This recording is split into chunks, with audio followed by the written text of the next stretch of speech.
యేసు రెండవ రాకడకు ఎలా సిద్ధపడాలనే దానిపై ఇది ఒక చిన్న విశ్లేషణ. యేసుక్రీస్తు తిరిగి వచ్చినప్పుడు కేవలం విశ్వాసులుగా ఉన్నంత మాత్రాన సరిపోదు. సిద్ధపడినవాళ్లు మాత్రమే ఆయనతో వెళ్తారు. మరి అసలు ఈ సిద్ధపాటు అంటే ఏంటి? దీనికి 3 ముఖ్యమైన కోణాలున్నాయి. మొదటిది పునాదిని దాటి ముందుకు వెళ్లడం. అంటే పాపక్షమాపణ, బాప్టిజమం అనేవి కేవలం ఆరంభం మాత్రమే. హెబ్రీయులకు వ్రాసిన పత్రిక 6వ అధ్యాయం 1 మరియు 2 వచనాల్లో చెప్పినట్టు మనం అక్కడే ఆగిపోకుండా సంపూర్ణులమగుటకు సాగిపోవాలి.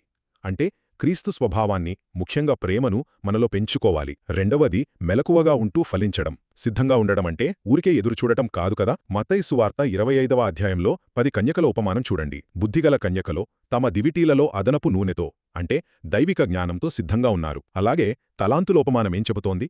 మనకిచ్చిన వాటిని వాడకపోతే తీవ్రమైన పరిణామాలు తప్పవు. ఇది మనకు ఒక హెచ్చరిక లాంటిది. ఇక చివరగా దేవుని సమయాన్ని అర్థం చేసుకోవడం. పేతురు రాసిన 2వ పత్రిక 3వ అధ్యాయంలో యేసురాకడ ఆలస్యమవుతోందని ఎగతాళి చేసేవాళ్లు వస్తారని హెచ్చరించబడింది. అయితే ప్రభు ఆలస్యం చేయట్లేదు.